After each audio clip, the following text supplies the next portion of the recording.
Bonjour à tous et bienvenue dans cette petite vidéo de yoga, cette petite capsule pranayama dans laquelle nous allons voir aujourd'hui le pranayama qui est aussi un kriya, une technique de nettoyage qui s'appelle Kapalbhati. Kapalbhati, la respiration de feu. Voilà, pour activer le feu en nous, pour venir nettoyer un petit peu notre système digestif, pour venir nettoyer nos sinus, notre tête, pour venir activer ce feu, voilà, activer nos envies, notre motivation, se donner un coup de boost, quoi. Ok. Bon, si on est enceinte, si on a de la tension, de la pression artérielle, ce genre de choses, glaucome, il vaut mieux éviter de faire cette technique de respiration.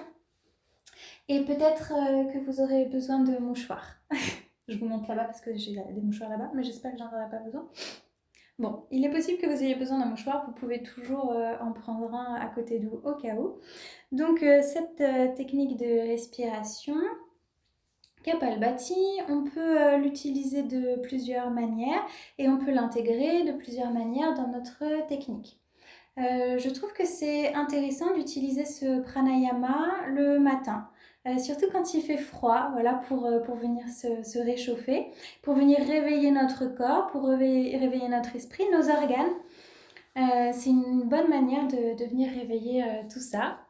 Je ne sais pas si vous pratiquez le neti, si vous nettoyez le nez avec de l'eau salée. Enfin bref, si vous faites ça, c'est important de faire Kapalbhati après pour vraiment venir nettoyer un peu plus en profondeur tous les sinus et venir libérer l'excès d'eau qui pourrait rester stagnant un petit peu là-haut, quoi. Donc voilà, Kapalbhati. Donc, c'est important d'avoir une bonne assise, d'avoir le dos bien droit. Vous pouvez prendre un coussin ou une brique. Moi, il y a la caméra sur les briques, donc je ne peux pas prendre de briques. Mais vous pouvez prendre un coussin pour mettre sous les fesses. Si vous n'êtes pas confortablement installé en tailleur, vous pouvez toujours vous mettre sur les genoux. Si vous avez besoin d'être sur une chaise, bien sûr, vous vous mettez sur une chaise. Bref, essayez d'avoir votre dos bien droit. Relâchez vos épaules. Donc, nous, ce qu'on va faire dans cette respiration, c'est qu'on va forcer l'expulsion de l'air par le nez. Et quand on va faire ça, on va aspirer la région abdominale vers l'arrière. Donc on va activer la région abdominale vers l'arrière. Je sais que j'ai une drôle de tête parfois quand je fais ça. J'espère que vous n'êtes pas mort de rire derrière votre écran.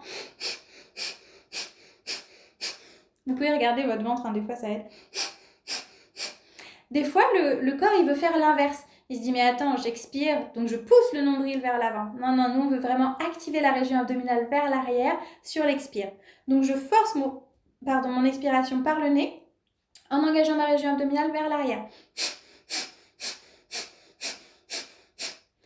Vous pouvez y aller doucement, vous pouvez y aller rapidement et vous pouvez accompagner votre ventre avec votre main, d'accord ? Des fois, le corps, il a besoin qu'on l'accompagne pour bien comprendre où est-ce qu'on veut l'emmener, d'accord ? Donc, prenez ce temps pour l'emmener. Et peut-être qu'aujourd'hui, ce sera déjà important pour vous de réussir à faire cette synchronicité. Allez-y par étapes, hein. Le corps, il comprend en plusieurs temps parfois. Donc, si vous n'arrivez pas à aller jusqu'au bout aujourd'hui, ce n'est pas grave. Demain, vous irez un petit peu plus loin et ainsi de suite. Donc, c'est important de rester centré sur ce qui se passe en nous quand on fait cet exercice, surtout au début. Donc vous pouvez fermer les yeux et vous pouvez vous concentrer entre vos deux sourcils, voilà, au niveau de votre troisième œil. Et on va faire une première série de 30. Alors vous pouvez y aller à votre rythme, d'accord ? Vous n'êtes pas obligé d'aller très vite, vous pouvez essayer de prendre votre temps et vraiment faire cet effort d'activer la région abdominale sur l'expire. Ok, on fait une première série de 30. Déposez vos paumes sur vos genoux ou gardez une paume sur le ventre. Redressez bien la colonne, relâchez vos épaules, gardez vos yeux fermés. Et pour 30.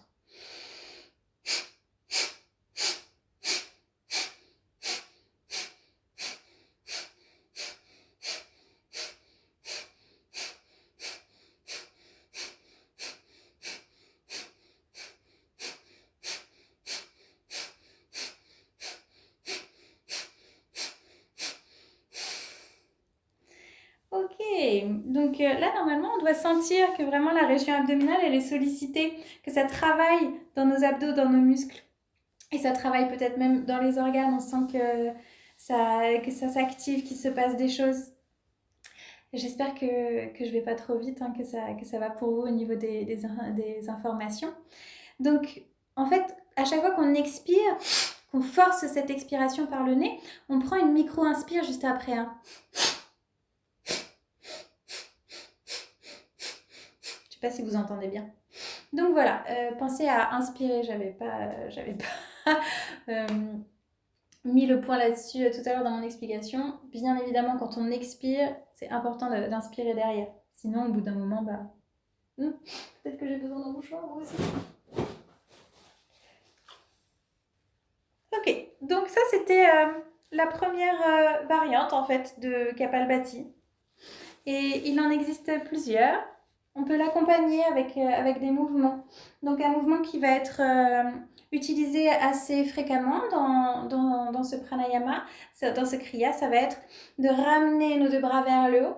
Donc j'inspire et à chaque expire, je vais fermer fort mon poing et je vais faire comme si je tirais très fort sur quelque chose pour ramener mes poings au niveau de mes épaules. Voilà. Tout en gardant ce travail d'activation de la région abdominale. Des fois, le cerveau, il se dit « Ouh là là, mais qu'est-ce que tu veux me faire faire ?» C'est soit l'un, soit l'autre, soit les bras, soit le ventre. Privilégiez le ventre toujours, d'accord? Ou sinon, restez dans l'activation et faites votre exercice, mais ne relâchez pas le ventre, ok? Donc, si c'est trop pour vous aujourd'hui d'utiliser les bras en même temps, vous restez sur la première version, hein, avec ou sans la paume sur le ventre. C'est vous qui décidez. Donc, on ferme les yeux, comme ça on ne se moque pas de la prof qui est en train de nous expliquer à travers la caméra et de sa tête drôle quand elle fait cet exercice. Comme ça, on se concentre sur le troisième œil et tout se passe bien. Donc, on inspire et on repart pour 30. On inspire, on étire les deux bras vers le haut.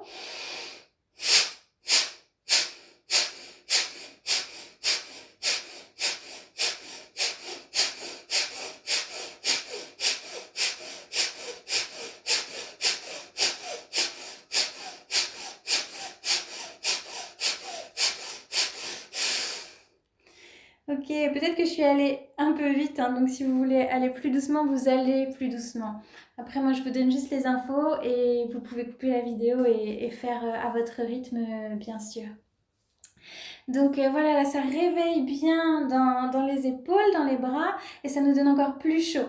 Donc quand il fait froid, quand c'est l'hiver, quand vous attendez le bus, ou dans le métro, faites cet exercice, comme ça vous êtes sûr en plus d'avoir une place assise avec personne autour de vous, vous êtes tranquille. C'était une blague, hein, mais c'est vrai que ça fait vraiment beaucoup de bien quand il fait froid, ça réveille le corps. Voilà, même en conduisant, si vous avez une vieille voiture et que le chauffage met du temps à se mettre en route, vous pouvez faire cet exercice de respiration. Moi j'aime bien le mettre dans un autre mouvement que je vais partager avec vous aujourd'hui parce qu'en plus ça me permet de travailler au niveau des épaules, au niveau du cœur, j'aime vraiment beaucoup. Donc c'est à peu près pareil, sauf qu'en fait on va amener les coudes dans l'alignement des épaules et garder les poignets dans l'alignement des coudes. On va garder les deux bras bien forts, bien actifs. En fait on inspire au centre et en expirant on pivote sur le côté. Mais sans ramener le bras sur le côté, d'accord? Parce que sinon ça ferait un truc comme ça. Ça, c'est pas intéressant. Nous, on veut vraiment garder nos deux bras actifs, les muscles de nos bras bien forts. Vous pouvez même plier un petit peu le bout des doigts, comme si vous vous accrochiez à quelque chose. Comme si vous étiez un petit gecko, contre le mur, paf. Donc là, j'ai mes épaules qui sont bien actives. Je rapproche mes deux omoplates l'une de l'autre. J'ai le menton relevé, j'ai la nuque bien engagée. Donc je prends mes micro-inspirations quand je viens au centre. Et à chaque expire, paf, j'essaye d'aller un petit peu plus loin dans ma torsion grâce à mon souffle. Ok ? Donc on va faire une série de 30, c'est parti.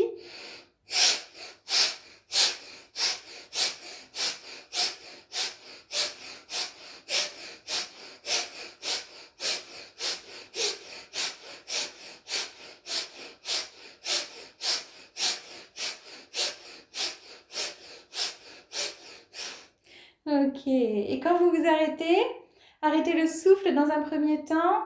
Continuez à faire des petits mouvements, n'arrêtez pas tout d'un coup, ce serait un petit peu trop violent pour le corps. Voilà, prenez le temps. Des fois, on a un petit peu la tête qui se met à tourner, hein, ça vient réoxygéner la partie haute de notre corps. Donc, au niveau du cerveau, ça peut nous faire voir des petites étoiles parfois. Voilà. Hum, peut-être que peut-être que c'est pas à privilégier le soir parce que vu que ça dynamise, si vous comptez aller vous coucher, c'est pas la meilleure des idées qu'on puisse avoir. Mais voilà, au cours de la journée, ne le faites pas juste après avoir mangé, hein, parce que vu qu'on vient activer la région abdominale, qu'on vient pousser vers l'arrière, on vient travailler sur nos organes, d'accord? Donc juste après manger, ça pourrait faire remonter notre goûter ou ce qu'on a mangé avant. Donc voilà, c'est quand même peut-être plus sympa de le faire à jeun. Vraiment, vu qu'on vient activer notre système, c'est mieux s'il est propre, quoi, s'il est clean, s'il n'y a rien qui est stagnant à l'intérieur. Voilà, j'espère que j'ai rien oublié. Je vous souhaite une bonne pratique. Si vous avez des questions, n'hésitez pas à les poser. Si vous voulez voir autre chose en particulier, n'hésitez pas à me le suggérer. Je me ferai un plaisir de vous partager mon savoir. Voilà, je vous embrasse et je vous remercie pour votre attention. À bientôt.